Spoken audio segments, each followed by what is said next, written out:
God, grant me the serenity to accept the things I cannot change, courage to change the things I can, and the wisdom to know the difference. Rise again. I've been walking heavy.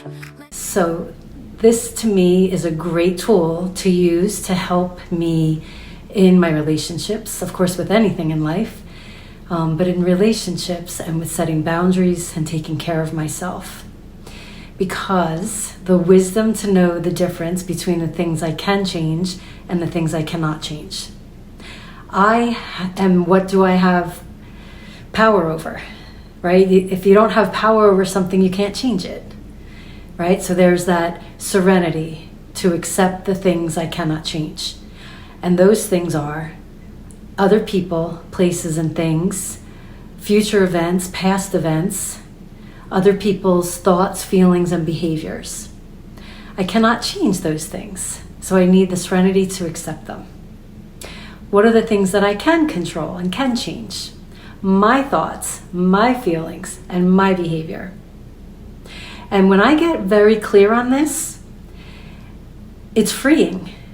And it allows and helps me to take responsibility for me, for my thoughts, my feelings, my behavior. It allows me to accept and let go of and not try to change and just accept other people's thoughts, feelings, and behavior, past events, future events that I have no control over.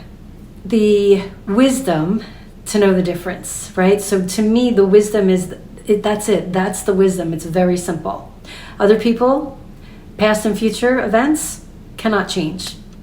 My thoughts, my feelings, my behavior, I can change. Therefore, that's what I need to focus on. I'll give you the example. Someone cuts you off in traffic and you maybe want to beep the horn, you want to go yell at them, you want to tell them, I don't like that, don't do that.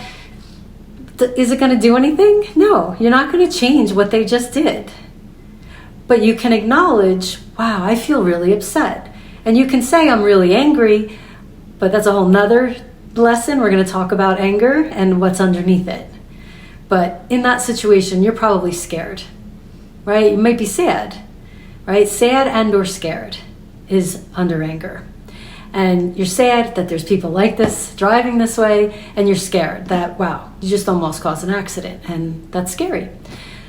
So reaching out, trying to go over there to get them to change or to do something to them because you don't like what they just did, does nothing. Does nothing to help you. But acknowledging, wow, I feel sad and or scared, and I'm thinking this person's, this, that, and the next thing. Okay, what do I need to feel better? And in every situation, every scenario, you can do this. You can say, whoa, wait, I'm not going to go over there and try to talk to them and convince them to change. I'm not going to try to force them to change. I'm not going to do anything. What they just did upset me. So let me then acknowledge I'm upset. Let me ask myself and deal with, what is it that I need to feel better? Let me take care of myself.